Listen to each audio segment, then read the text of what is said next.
Abra sua Bíblia comigo, se você puder, se não, você acompanha aqui no telão.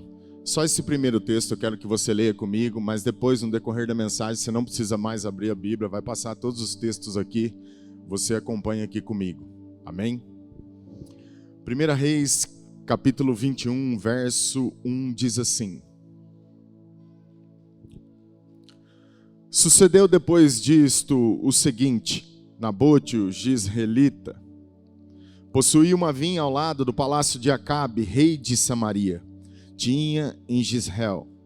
Disse Acabe a Nabote: Dá-me a tua vinha para que me sirva de horta, pois está perto ao lado da minha casa, dar-te-ei por ela outra melhor. Ou, se for do teu agrado, dar-te-ei em dinheiro o que ela vale. Porém Nabote disse a Acabe: Guarda-me o Senhor de que eu dê herança de meus pais. Então Acabe veio desgostoso, indignado para sua casa, por causa da palavra que Nabote, o Jizreelita, lhe falara quando disse: Não te darei a herança de meus pais. E deitou-se na sua cama, voltou o rosto e não comeu pão. Porém, vindo Jezabel, sua mulher, ter com ele, lhe disse: Que é isso que tens assim desgostoso teu espírito e não comes pão?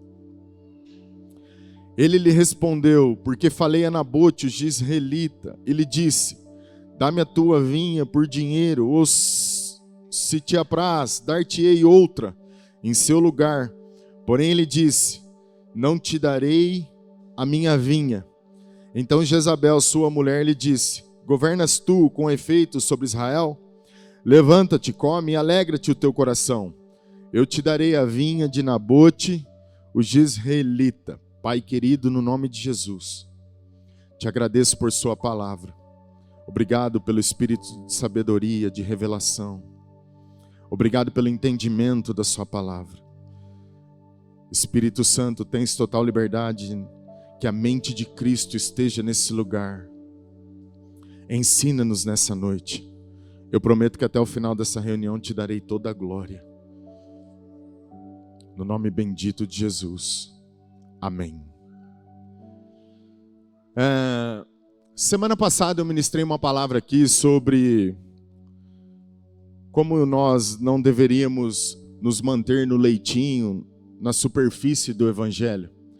Existe uma preocupação no coração de Deus em relação à igreja para que avance para uma maturidade e a gente possa, de fato, experimentar as promessas de Deus de uma forma substancial.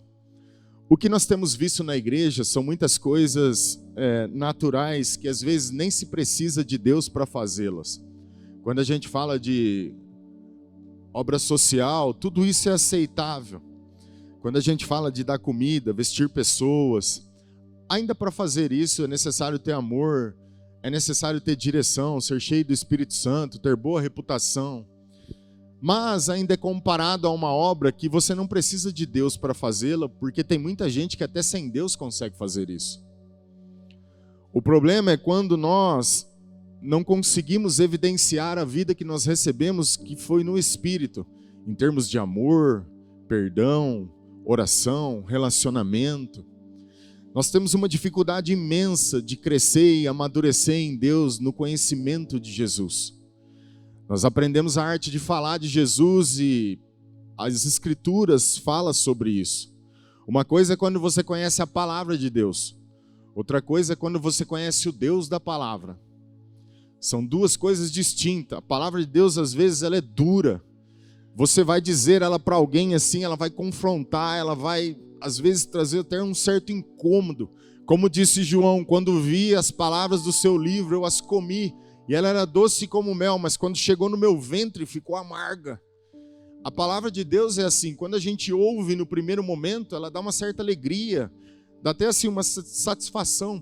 Mas quando você entende que precisa abrir mão e renunciar de algumas coisas, isso começa a se tornar um pouco amargo. E isso vai exigindo da gente. Enfim, eu usei o exemplo do povo judeu ou dos hebreus, que acabaram negociando a fé pela pressão que eles viviam.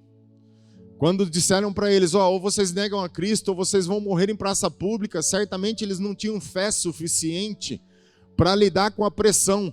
o que acabaram retrocedendo e voltando atrás, negando a Cristo publicamente. Por quê? Porque não sustentaram um lugar em Deus para que eles pudessem suprir ou continuar a viver a obra de Deus naquele momento. Eu fui para casa, passei a semana orando, e eu entendi que no meu espírito eu queria continuar um pouco falando sobre isso. Porque nós temos vivido dias hoje que parece que tudo é negociável. Quarta-feira eu estava dando um ensino aqui e eu comecei a falar sobre finanças, dar e receber. Nós somos doutrinados desde pequeno a ter uma vida baseada numa relação de troca. Por exemplo, quando você está criando seu filho lá, você diz assim para ele: se você fizer isso, você vai ter aquilo. Se você obedecer, você vai chupar sorvete. Se você não obedecer, você não vai ganhar o presente. Se você não fizer isso, ou seja, ele já cresce com uma mentalidade de que para receber alguma coisa, ele precisa fazer outra. Quando a gente entra para o evangelho, que é baseado na graça de Deus e não no mérito, nas obras, naquilo que a gente faz, parece que dá um choque, dá um curto-circuito na nossa mente. Porque eu entendo, ou quando eu chego para cá, eu tenho um conflito interior, que eu começo a entender que tudo, para mim receber as coisas de Deus, qualquer coisa que eu precise, eu tenho que fazer alguma coisa boa para Ele. E na realidade isso não está relacionado ao que fazemos, porque não é por obras. Isso está relacionado ao que nos tornamos, quem nos tornamos. Aleluia! Está baseado na filiação. Por exemplo, você quando nasceu, cresceu na sua casa, quando chega a hora do almoço, você não precisa pedir para alguém que você vai sentar na mesa e comer. Você não precisa pedir para sua mãe, para o seu pai, para abrir a geladeira e comer alguma coisa. Por quê? Porque você faz parte da família. Você tem liberdade de fazer isso. O que a gente não consegue entender é como acessar esses lugares no reino. Aí a gente tenta desenvolver um tipo de procedimento, de performance. Eu tento ser um pouco melhor externamente, quando na realidade as coisas não aconteceram aqui dentro, internamente. O que acaba parecendo que é um tipo de hipocrisia, de fantasia. Só que eu não consigo sustentar essa vida por muito tempo. E aí, eu usei o texto de Nabote para dizer para nós que, quando você entende princípios, seja lá o que for, o que a gente vai enfrentar na vida, qualquer coisa que se aproxime de você para tentar negociar o que você recebeu de Deus, certamente não terá êxito, porque você entendeu a razão daquilo e o porquê você carrega aquilo.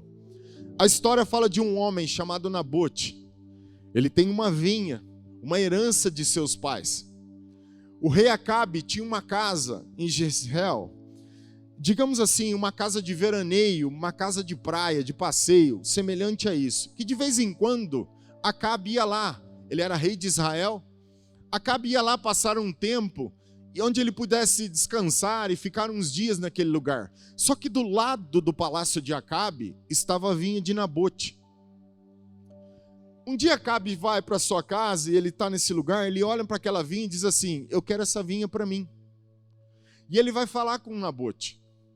Ele tenta negociar essa vinha e ele tenta adquiri-la de alguma forma, porque a razão é que você tem uma vinha, mas eu quero transformá-la numa horta. Existe uma diferença em ter uma vinha, porque vinha se dá em cima, horta se planta embaixo.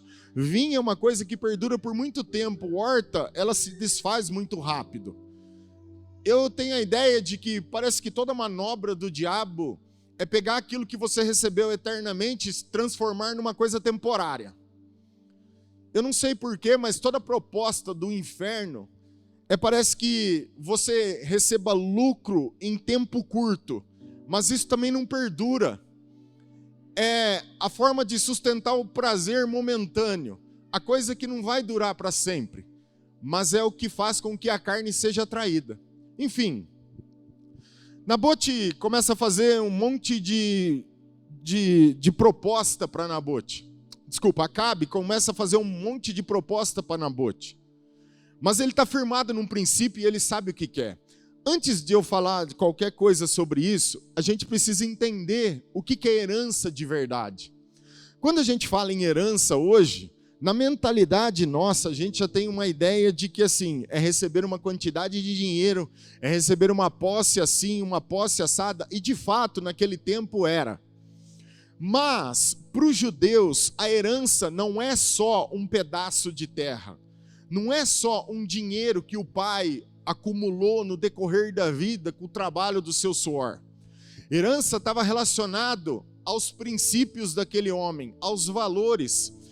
Para o judaísmo, a terra que o cara possui e quem ele é uma coisa só. A herança faz parte dele, está atrelado a quem ele é. Por isso que o pai do filho pródigo ficou muito chocado e triste no dia em que o filho pródigo se aproximou do pai e disse assim: dá-me parte da herança que me cabe. Na ideia do judaísmo, é como se o filho pródigo tivesse arrancado um pedaço do coração do pai. Porque ele pediu herança antes do tempo. Só que herança antes do tempo, diz em Deuteronômio, que se torna maldição. E para o pai é uma parte dolorida, porque não é isso que ele queria ouvir do filho pródigo. O que ele queria ouvir era um tipo: pai, eu te amo, eu tenho prazer em viver aqui com você, você é meu pai, você sempre cuidou de mim. Então, era talvez isso que o pai gostaria de ouvir, mas não. O filho pródigo pede herança sem estar pronto para receber, e o pai sabia onde ia dar isso. Mas no caso de Nabote, ele não entrega a vinha de nenhuma forma, porque ele entende o valor dessa terra, ele entende o valor dessa herança. E, de fato, o seu pai tinha deixado o seu coração, os princípios, os valores que ele tinha na sua herança. Por isso Nabote não entregou para Acabe, e ele ficou todo tristinho, né? Como o rei de Israel. Eu fico imaginando a cara de Acabe aquele dia. Se eu estivesse do lado dele, falando assim: você é um rei banana. Pensa num rei assim, que não sabia o que fazer e governava Israel. Era Acabe. Mas ele sai todo tristinho porque a sua proposta não é aceita. Em Números capítulo 36, verso 7, acompanha aqui: assim a herança dos filhos de Israel não passará de tribo em tribo, pois os filhos de Israel se hão de vincular cada um à herança da tribo de seus pais. Bem, o homem que, na verdade, entendia o princípio da herança que tinha recebido, ele vai sofrer um homicídio depois, ele vai morrer por conta disso. E a gente vai entender isso. Mas quem deveria ter morrido no livro de Reis ali, antes já no capítulo 18 ou 17, era Ben-Hadad, o rei da Síria. Em vez de Acabe dar cabo de um homem que era inimigo e lutava contra Israel o tempo todo, ele vai e mata o homem errado. Por quê? Porque em algum momento Jezabel conseguiu introduzir outros deuses no meio do povo de Israel, e você sabe que eles adoravam Baal. E quando você começa a viver um tipo de idolatria, cobiça, esse tipo de coisa distorce a nossa visão, e a gente começa a desejar coisa que nunca deveria. Acabe cobiça a vinha de Nabote, porque ele é um homem enfiado em idolatria. A idolatria tem consumido a igreja. Sem perceber, os grandes problemas de moralidade é baseado na idolatria. Sabe disso? Vou te falar um dado aqui, você vai ficar um pouco chocado, mas é uma realidade. 82% da igreja vê pornografia. –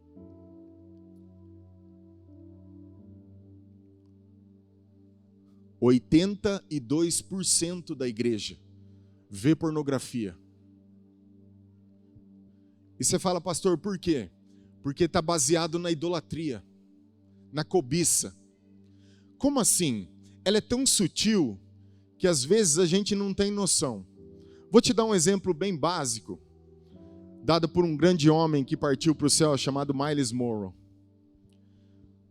Um dia eu estava passando por um problema financeiro, 10 anos atrás, não agora. E eu peguei um livro para ler que mudou a história da minha vida. E naquele livro, o Myles ensinava desde a provisão do Éden e como você deveria lidar e administrar recursos. E naquele livro, um dia, eu estava lendo uma página, ele disse assim: Se você é um homem que tem 2 ou 3 sapatos, você passa numa sapataria, olha na vitrine e diz, eu quero mais aquele, você é ganancioso. Eu falei, meu Deus, tô morto.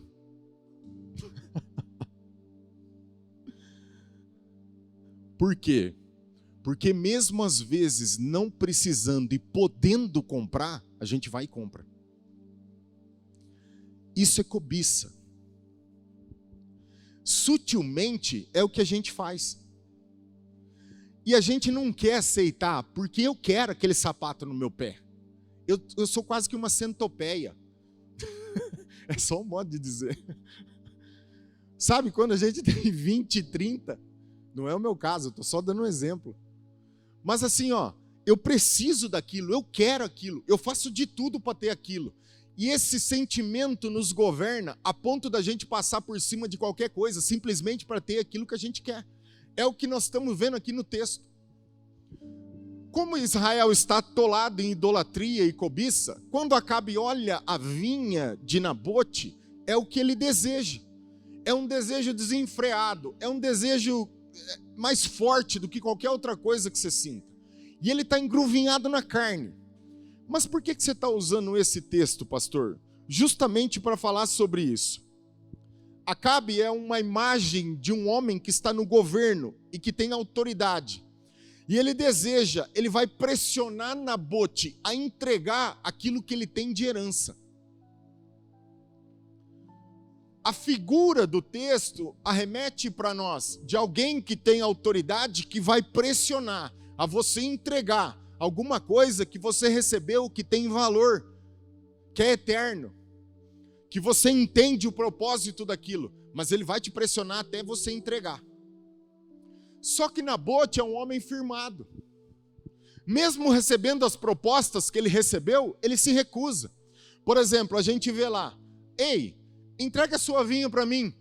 Você está perto de mim, eu sou seu vizinho. Parece que a carne é meio vizinha do espírito. É quase que do lado assim, sabe? Outra coisa que ele disse, eu preciso da sua vinha. Dá-me a sua vinha. Eu preciso dela. Outra coisa que ele falou, eu troco por qualquer coisa que você quiser. Se você simplesmente me entregar a vinha, eu te dou o que você quiser. E a quarta coisa que ele disse é, quanto você quer? Eu pago qualquer dinheiro que você oferecer. Então são inúmeras as propostas que nós sofremos o dia todo. Só que em nome da bola de ouro, tem muita gente trocando princípios eternos por coisas temporárias.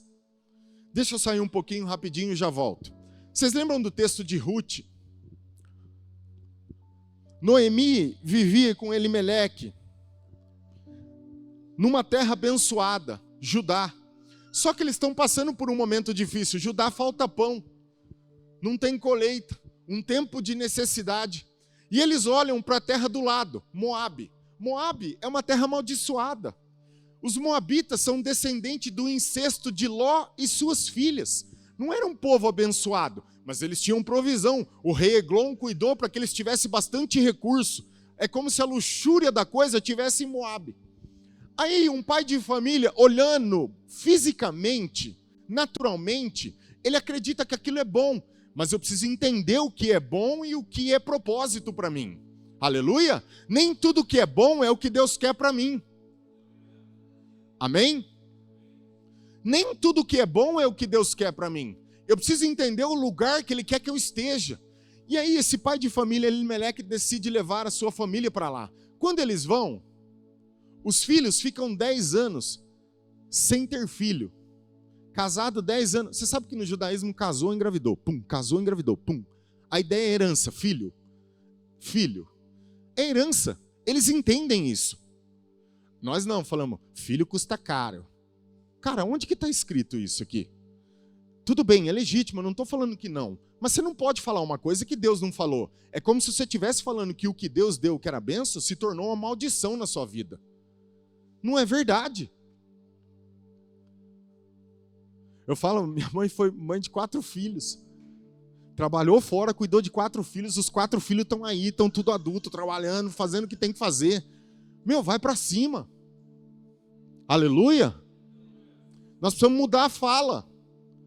Não dá para distorcer o que Deus falou. Tudo bem, não estou falando que é barato. Tem custo. É escola, é médico, é remédio, se precisar, é isso, é aquilo. Ok, mas Deus sabe o que fez. Amém? É uma herança dele. Aleluia. Bem, agora nós estamos vendo 2 filhos que não conseguem procriar, procrastinaram durante 10 anos e se pergunta por quê. O nome deles já era uma desgraça, o significado. E aí morre o pai, os 2 filhos e só sobra a mãe, com as 2 noras, Ruth e Orfa. Agora, observe uma coisa. O nome da provisão e da bola de ouro, eles desconectam do lugar que era para eles ficar no propósito eterno, para se conectar a uma bênção temporária, um lugar de provisão. Só que ele perde toda a família.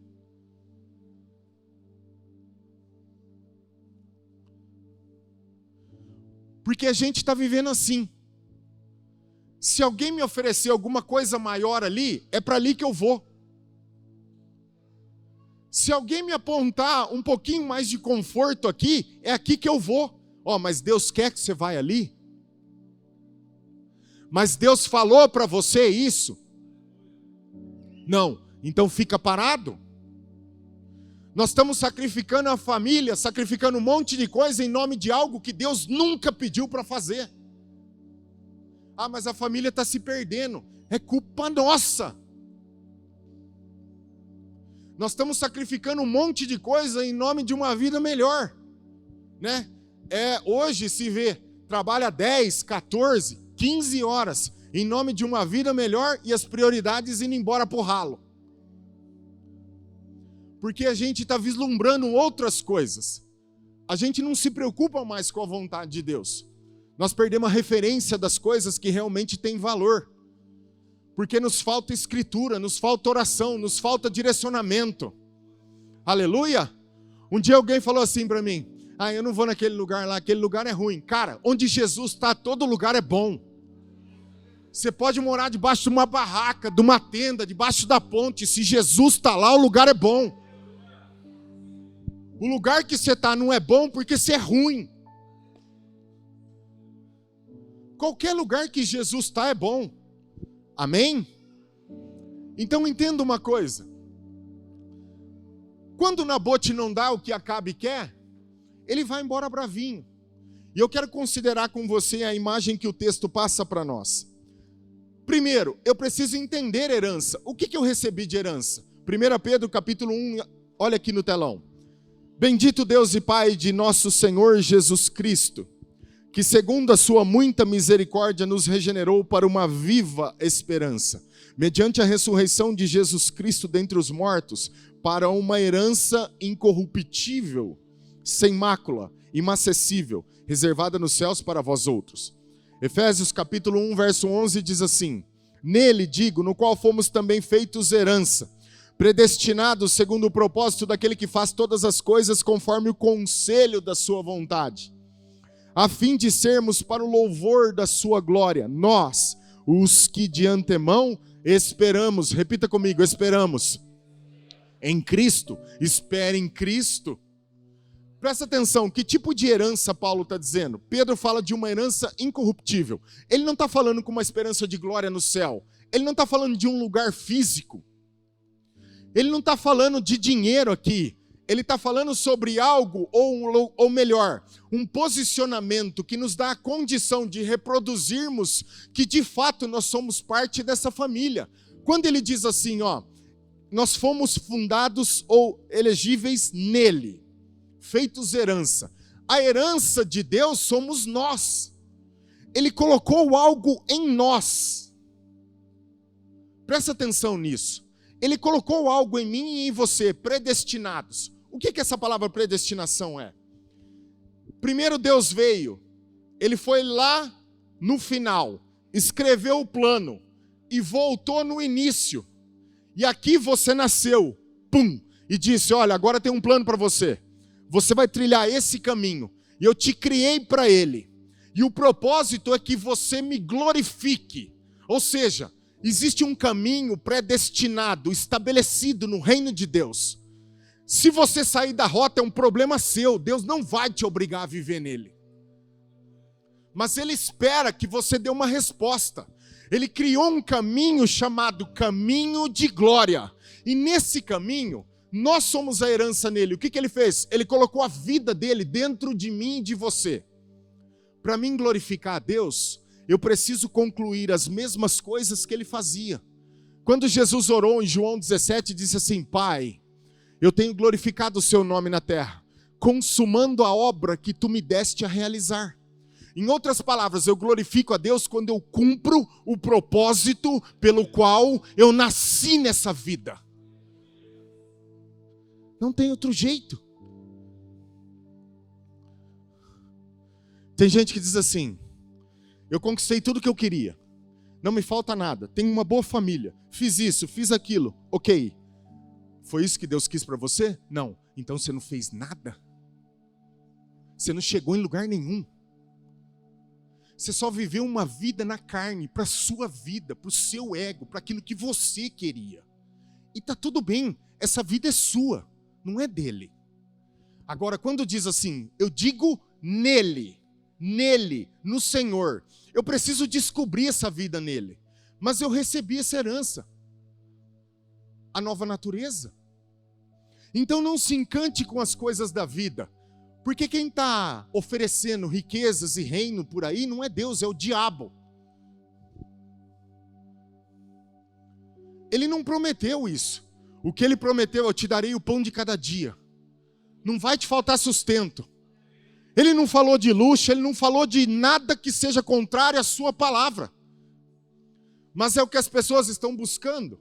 Por quê? Porque os nossos olhos são tão idólatras, tão carnais, que a gente cobiça qualquer coisa que nos leva a uma vida mais confortável. Porque é melhor para a gente. É melhor. É tudo que ela deseja. Bem, partindo daqui, sabendo que eu recebi essa herança, o apóstolo Paulo diz em 2 Coríntios 4:7, temos, porém, esse tesouro em vasos de barro, para que a excelência do poder seja de Deus e não de nós.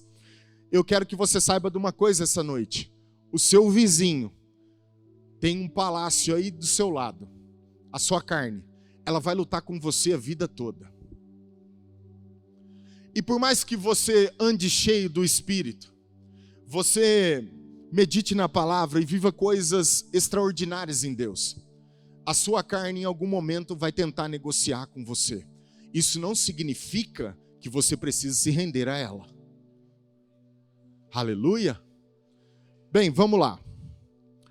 Acabe é uma imagem da carne, o vizinho da nossa herança.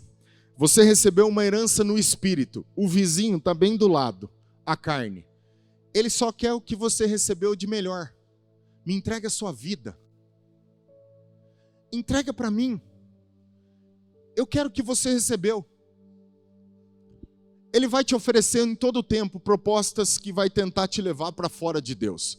Gálatas capítulo 5, 17 diz assim, porque a carne milita contra o espírito, e o espírito contra a carne, porque são opostos entre si, para que não façais o que porventura seja do vosso querer. A palavra militar aqui é cobiçar contra o espírito. O que Paulo está dizendo é, da mesma forma que Acabe cobiçou a vinha de Nabote, a sua carne vai cobiçar a vida que você recebeu no espírito. E ela vai tentar levar você para um buraco onde você não tem noção. Essa é a razão de nós estarmos estruturados no que eu disse na semana passada. Porque qualquer oferta que possa chegar aqui, eu tenho estrutura para lidar contra isso. E eu vou te falar, 90% dos ministérios no Brasil hoje não são financiados por Deus. São financiados pelos homens. Por que você está dizendo isso, pastor? Porque eles estão fazendo coisa que Deus nunca pediu.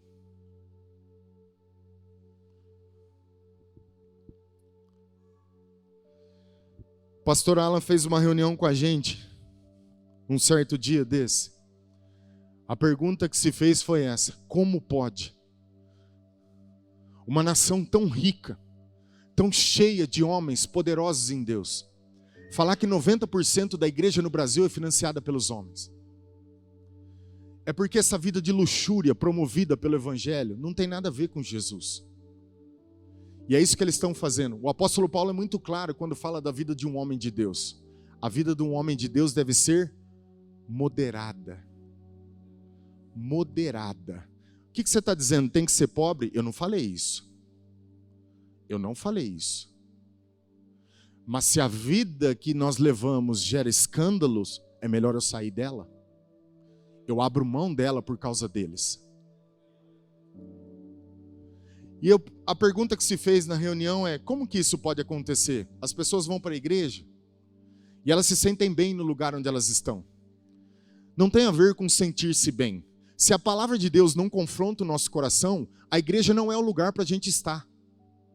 A palavra de Deus precisa confrontar e transformar a gente por dentro. A igreja não é mais um lugar que você colocou na agenda, no evento de domingo, no final do seu domingo. Passei o dia inteiro em casa, eu preciso sair de casa um pouco, vou para onde? Vai para a igreja. Não, vai passear em qualquer outro lugar, a igreja não é lugar de passeio. A igreja é um lugar onde a gente vem aqui, abre o coração, e a palavra de Deus começa a falar conosco, ela nos confronta, que nem João, chega a amargar o estômago. E aí eu entendo que eu preciso ser transformado, eu preciso mudar, eu não posso mais negociar, porque a vida que eu estou vivendo está buscando outros valores que não tem nada a ver com Cristo. Sabe por que os pregadores não falam mais sobre isso? Porque as pessoas estão embriagadas na luxúria, embriagada na cobiça, embriagada num monte de coisa. E sabe o que está acontecendo? A mensagem parece que dá uma injeção nelas para elas ficarem um pouco mais embriagadas. Elas só estão indo para o inferno um pouco mais devagar, mas elas não mudaram em nada, não tem regeneração.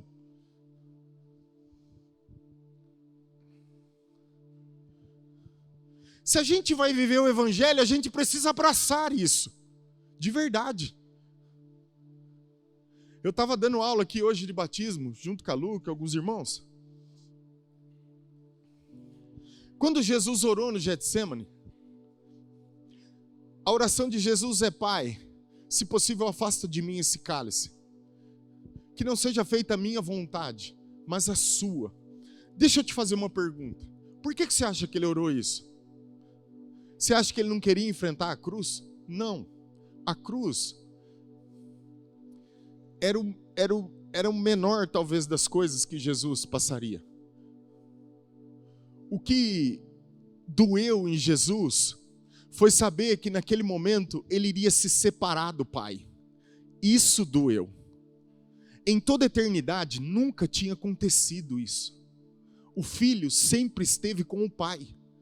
Sempre em comunhão, vivendo todos os dias, em comunhão com o seu Pai. Mas naquele momento, quando o meu pecado, o seu pecado foi sobre ele, ele se separou do Pai. Deus teve que dar as costas para Jesus, tanto que ele grita: Deus meu, por que me desamparaste? Isso devia fazer sentido para a gente.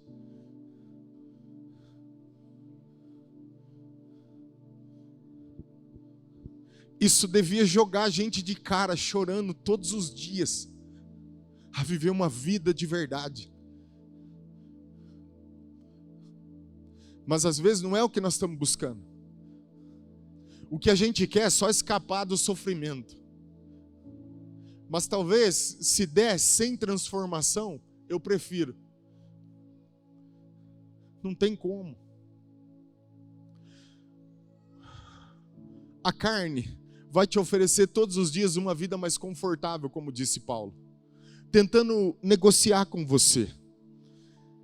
Mas a resposta de Nabote, aliás, a proposta de Acabe para Nabote, em 1 Reis 21:2 diz assim: Disse Acabe a Nabote: dá-me a tua vinha, para que me sirva de horta, pois está perto, ao lado da minha casa. Dar-te-ei por ela outra melhor. Ou se for do teu agrado, dar-te-ei em dinheiro o que ela vale. A resposta de Nabote para Acabe é a seguinte: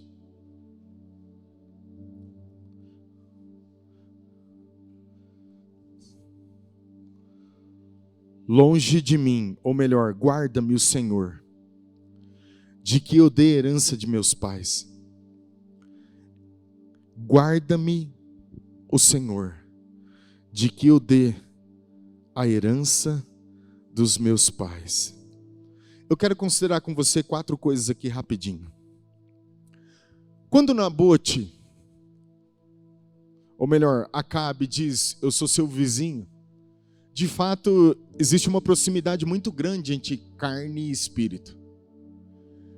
É uma linha muito tênue entre você discernir o que está falando, a sua voz ou os seus desejos. Quando você sabe que é Deus que está falando e quando você sabe que é seu desejo que está falando. Já parou para pensar sobre isso? A diferença é muito simples. Todas as vezes que Deus falar com você tem origem na palavra de Deus. Tem origem no mandamento. Mas quando você ouvir aquela voz que vai trazer satisfação pessoal às vezes, e você se inquieta, é melhor que você não faça. Essa é a sua carne. É assim que ela fala.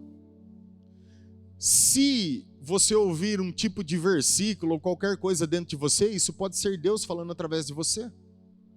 Mas se você ouvir qualquer coisa que você faça algo que vai ultrapassar o mandamento de Deus, é melhor que você não faça. É simples assim.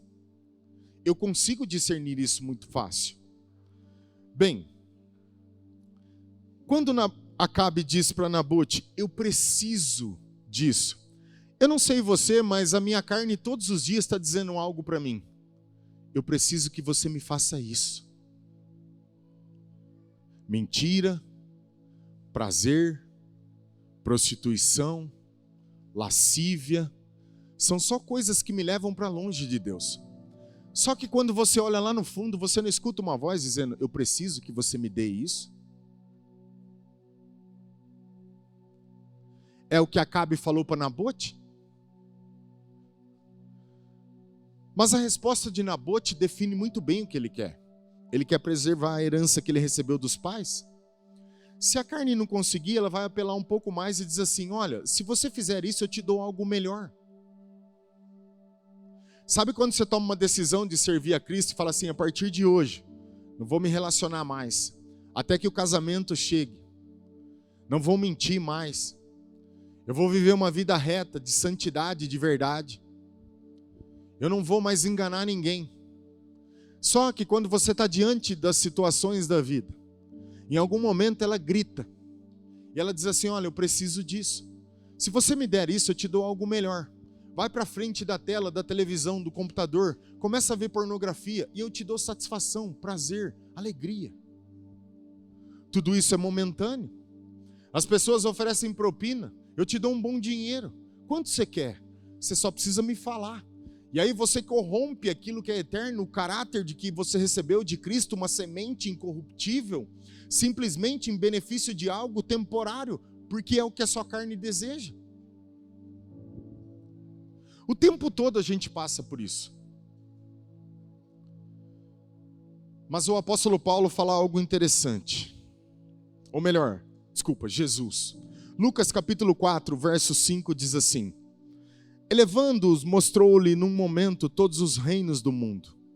Disse-lhe o diabo, dar-te-ei toda a autoridade e a glória desses reinos, porque ela me foi entregue, e a dou a quem eu quiser. Portanto, se prostrado me adorares, toda será tua.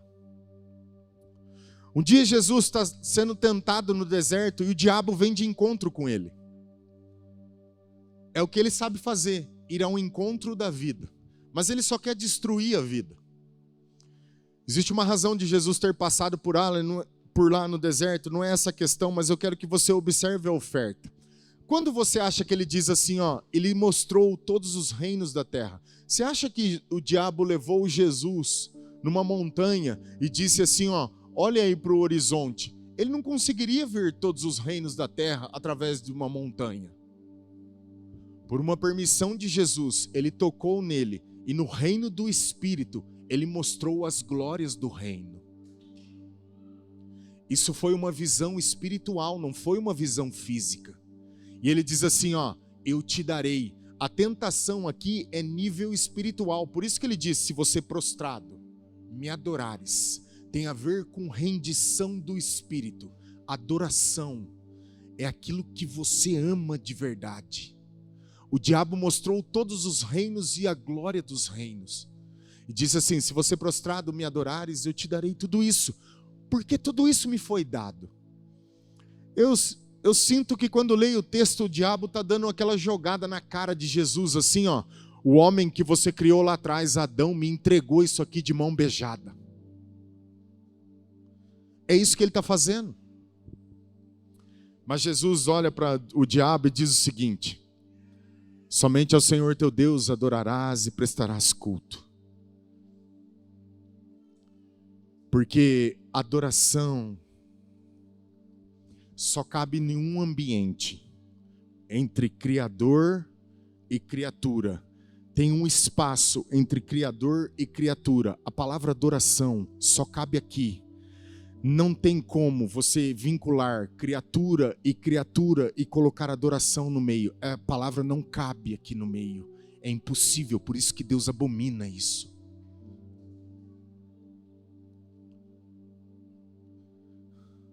Mas a resposta de Nabote é, guarda-me, ó Senhor, que eu dê herança de meus pais. Eu vou citar um exemplo rapidinho de Moisés e vou concluir o ensino com você. Um dia Moisés é levado ao Egito para socorrer o povo e libertá-lo. Existe uma certa resistência de Faraó. Faraó fez de tudo para que o povo não saísse daquele lugar da escravidão do Egito. E eles permanecessem ali escravos, servindo a Deus e fazendo a vida deles um inferno. Em Êxodo capítulo 25, quando Moisés já tinha enviado as pragas, feito um monte de coisa, a resposta de Faraó é a seguinte: chamou Faraó Moisés e Arão e disse: ide, ofereceis sacrifícios ao vosso Deus nessa terra. Presta atenção na proposta de Faraó, do diabo. Ó, eu deixo vocês oferecerem sacrifício, mas fica aqui. Não vai embora não. Sabe quando você decide se converter? E aí você mudou sua vida, você fala assim, olha, eu não quero mais frequentar alguns lugares porque não é bom para mim. Aí o diabo fala assim, ó, mas não tem nada a ver, relaxa. Qual o problema? Não tem problema, você pode. Agora você é cristão, você pode tudo. Agora que você entendeu que você é salvo, não tem problema nenhum, porque você só vai ficar aqui com a gente. Aí o Faraó faz uma proposta e diz assim, sacrifica a Deus, mas fica aqui. Em outras palavras, o que ele está dizendo? Eu estou quase perdendo vocês, mas eu quero ter uma pequena ligação com vocês, bem curta. E ele continua com as propostas. No capítulo 8, no verso 28, ele diz assim, então disse Faraó, deixai-vos ir, para que ofereçais sacrifícios ao Senhor vosso Deus, no deserto. Somente que, saindo, não vades muito longe. Orai também por mim, ainda pede oração. O diabo, meu. É impressionante. Sabe quando o cara vai fazer coisa errada e fala assim, pastor, ora pela gente. Que? Como assim? Cara, se vocês soubessem sobre o que as pessoas pedem em oração, vocês não têm noção. Assim. Como se Deus aprovasse as coisas que elas fazem. É impressionante. Olha o que o Faraó está dizendo. Vai. Só não vai muito longe. Fica aqui perto. Por quê? Porque ainda existe uma chance de você voltar para trás. Eu até libero vocês. Pode oferecer sacrifício, mas não vai muito longe. Fica aqui. E ele continua. Capítulo 10, verso 8. Então Moisés e Arão foram conduzidos à presença de Faraó. E esse lhes disse, ide, servi ao Senhor. Vosso Deus, porém, quais são os que hão de ir? Respondeu-lhe Moisés: havemos de ir com os nossos jovens, com os nossos velhos, e com os filhos, e com as filhas, e com os nossos rebanhos, e com os nossos gados, havemos de ir, porque temos de celebrar a festa ao Senhor. Replicou-lhe Faraó: seja o Senhor convosco, caso eu vos deixe ir, e as crianças, vede, pois, tende conosco más intenções. Não há de ser assim, ide somente vós, os homens, mas deixa as mulheres. E servi ao Senhor, pois isso é o que pediste. E os expulsaram da presença de Faraó. Sabe como é que chama isso? Segregação da família. O homem vai e faz tudo sozinho, a mulher vai ficando para trás. Vai, leva o filho, vai não sei aonde, e a mulher vai ficando assim, um caso à parte. Ele se esquece da mulher. Você corre atrás do filho, faz isso, faz aquilo. A hora que você fez, você segregou, separou, dividiu.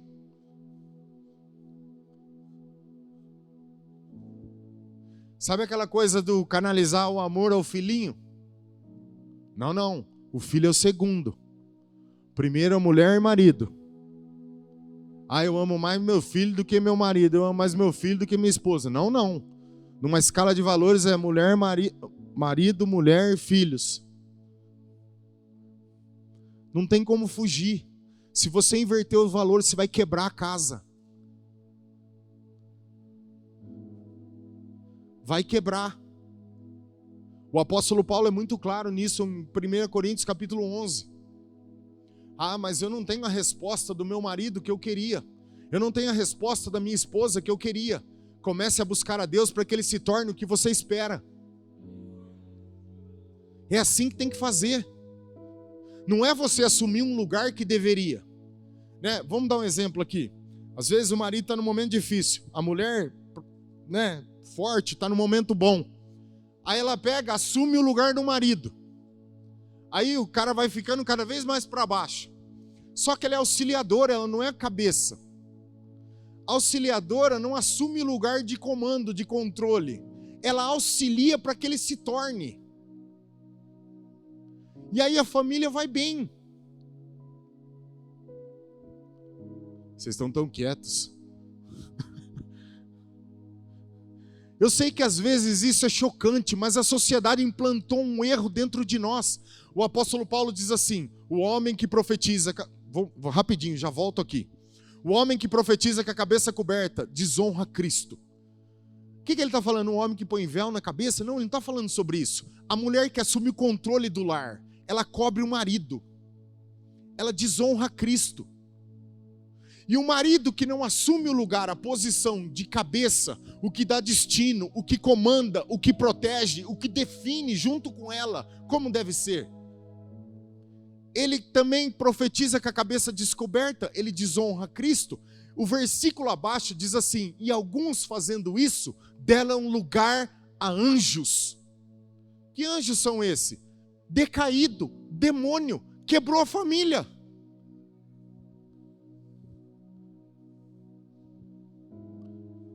É por isso que tem tanta desarmonização no seio da família.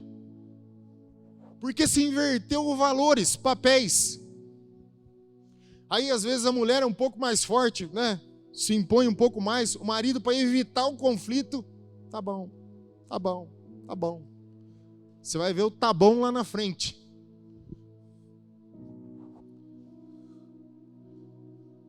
Cara, entender casamento é revelação. Não tem uma cartilha, uma regra que define como deve ser, porque cada pessoa é de um jeito. Eu não estou falando que assim, nossa, para o pastor parece tudo que é fácil. Não é fácil, eu já passei por isso. Eu sei como é que é. Mas tudo que Deus cria, Ele nutre. Se Deus criou o casamento, Ele também nutre, Ele governa ele. O que eu preciso é buscar direção em Deus para que as coisas se estabeleçam. Aleluia! Por que Acabe virou o rei que ele virou? Porque tinha uma endemoniada do lado dele, Jezabel. E ela, de fato, não é quando a Bíblia fala, né? Quando eles falam espírito de Jezabel, irmão, Jezabel não era um demônio, um espírito.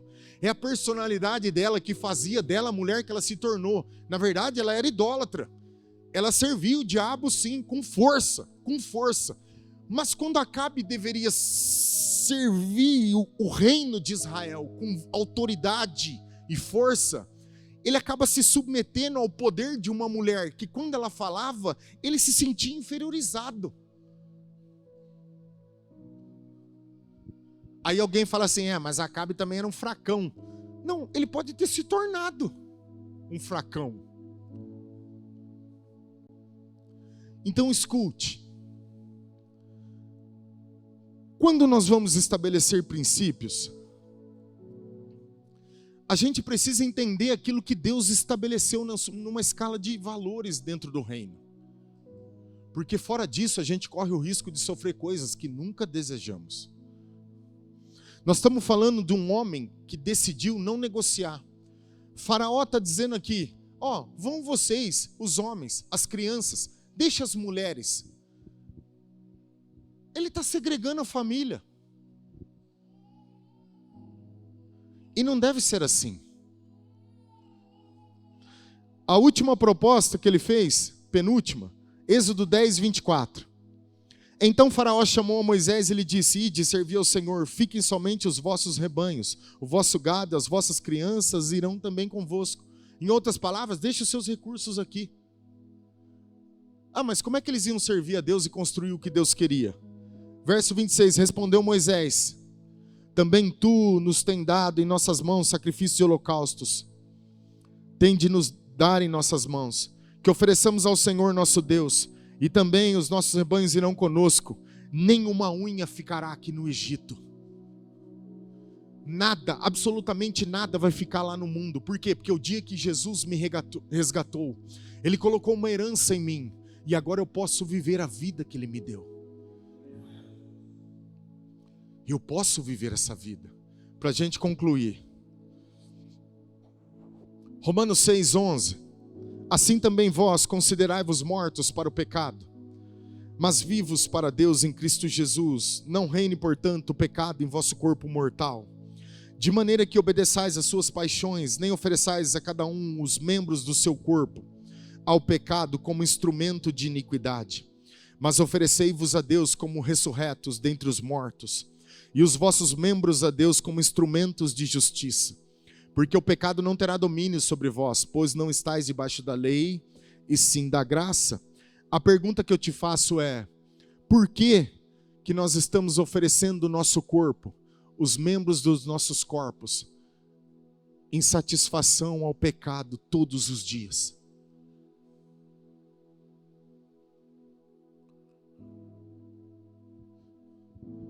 Quando a pornografia está na nossa frente, você está oferecendo o seu corpo ao pecado. Quando você se relaciona fora de uma aliança, você está oferecendo o seu corpo ao pecado. Quando você mente, a boca é um instrumento que Deus deu para que nós pudéssemos usar como fonte de vida. Eu estou usando ela como fonte de morte. Quando eu faço coisas que Deus não quer, eu ofereço o meu corpo ao sacrifício de outros deuses, mas não ao Deus Criador. Porque eu ultrapassei o limite. Lembra que eles eram vizinhos? O governo de Acabe é vizinho da vinha de Nabote.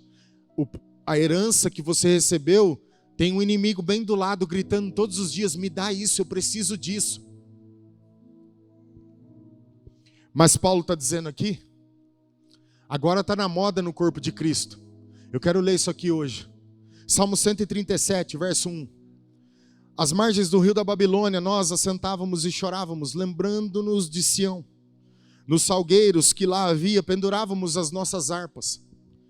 Pois aqueles que nos levaram cativo, nos pediam canções, e os nossos opressores, que fôssemos alegres, dizendo, entoai-nos algum cântico de Sião.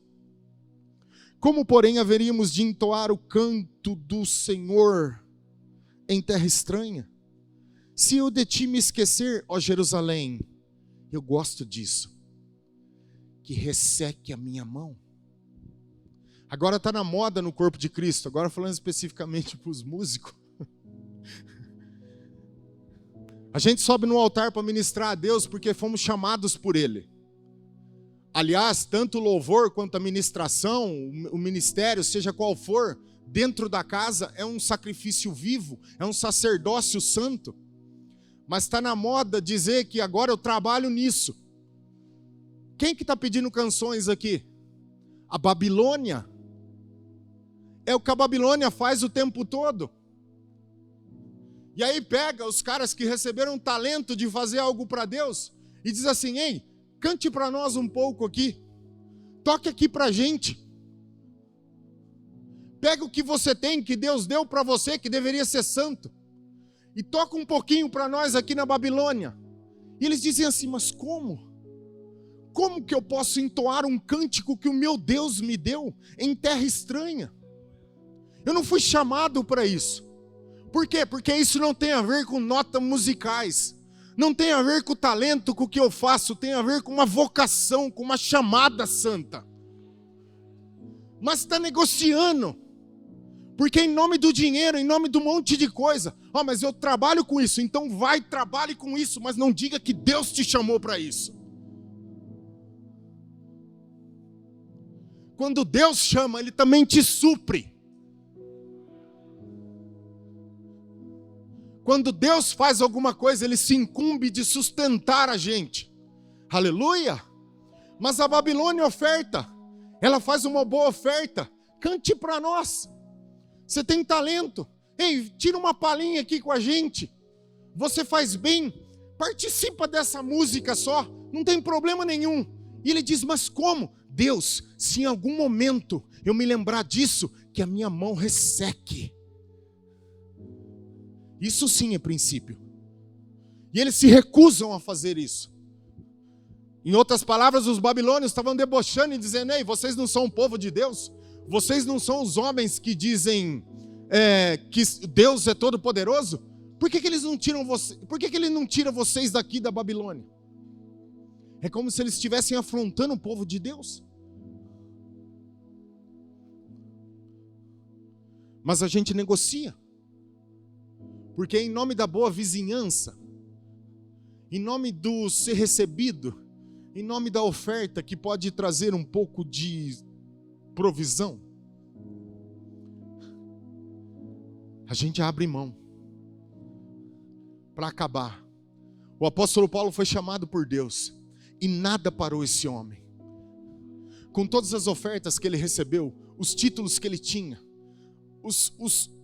o que o Paulo recebeu no judaísmo, a herança que ele tinha no judaísmo, o tornaria no homem mais famoso que o judaísmo poderia ter naquela ocasião. Mas ele disse assim: tudo isso eu considerei perda, pelo pleno conhecimento de Cristo Jesus. Porque eu entendi que a vocação é soberana, e ela é maior do que qualquer coisa que eu possa receber nessa vida. Moisés, sabe por que ele não abriu mão? Hebreus capítulo 11, verso 24. Pela fé, Moisés, quando o homem feito, recusou ser chamado filho da filha de Faraó, preferindo ser maltratado junto com o povo de Deus, a usufruir os prazeres transitórios do pecado, porquanto considerou o opróbrio de Cristo por maiores riquezas do que os tesouros do Egito, porque contemplava o galardão. Pela fé, ele abandonou o Egito, não ficando amedrontado com a cólera do rei, antes permaneceu firme. Por quê? Como aquele que vê, que é invisível. Sabe por que Moisés não negociou? Ele viu Jesus.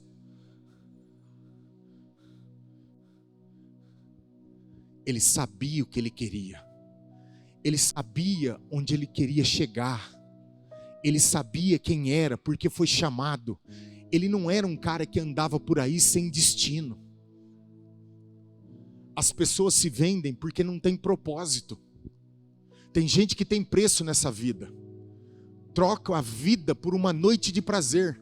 É uma noite de prazer e uma vida de arrependimento. Porque ela não entende o valor do que ela recebeu, quem ela é, para onde ela está indo. Então a gente negocia. Por quê? Minha vida não tem sentido. Mas quando eu sei onde eu quero chegar, Eu sei quem eu sou. Eu sei o que Deus fez em mim. Não importa. Eu só quero correr a carreira. Eu só quero correr a carreira. Qualquer coisa que apareça aqui na frente, nada, absolutamente nada, vai tirar os seus olhos do propósito. Sabe por que Moisés não negociou? Porque ele viu aquele como que é invisível.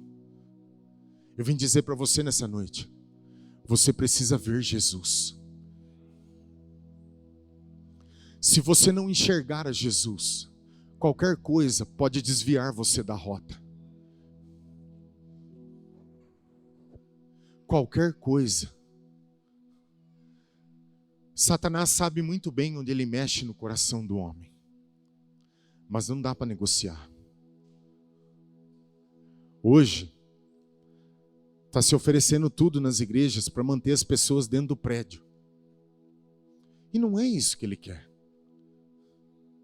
A palavra de Deus tem que ser a coisa mais preciosa para nós. Se eu não entender o propósito da minha existência, para onde eu estou indo, certamente qualquer coisa vai mudar a minha rota. Hoje eu estou aqui, amanhã eu estou lá, depois aqui, depois lá. Para onde você está indo? Não sei. Sabe, deixa a vida me levar. Quando perguntaram para Agar, ela tinha fugido da casa de Abraão. Sara mandou ela embora. Abraão mandou ela embora. Encontraram ela no meio do caminho e diz assim: ei, para onde você está indo? Ela diz: não sei, para lugar nenhum. Por quê? Porque quem está fugindo não sabe para onde está indo. Mas quando você sabe aonde você quer chegar, quando alguém pergunta para você: onde você vai? Eu sei onde eu quero ir. Eu sei. E você também pode saber.